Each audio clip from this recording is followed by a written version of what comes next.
Hej, mit navn er Jens, og jeg er dedikeret til at formidle min viden, kundskaber og glæde ved at lave mad med planter i centrum.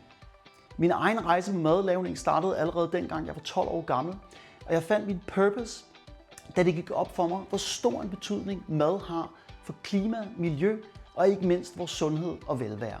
De sidste 15 år har jeg boet i London, hvor jeg gennem mit arbejde som kok, madiværksætter og formidler har hjulpet virksomheder som f.eks. Airbnb med at gøre plantecentreret lækker mad til en naturlig del af arbejdsmiljøet.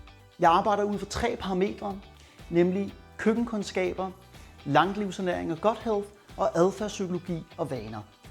Min tilgang er fuldstændig fri for dogmer, ismer og restriktive social media trends, men derimod baseret på en grundlæggende overbevisning om, at mad først og fremmest skal skabe glæde, og at forandring starter med en dyb respekt for personlige præferencer, kulturer og traditioner.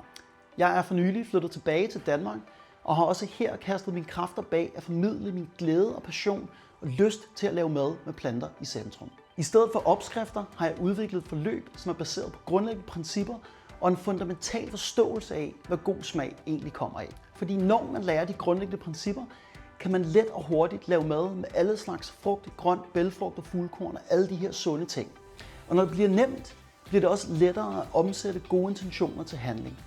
Og det kan mærkes på både stressniveau, trivsel og energi, både på og uden for arbejdspladsen. Kun 8% af danskere spiser den anbefalede mængde frugt og grønt, og de fleste får for lidt fibre.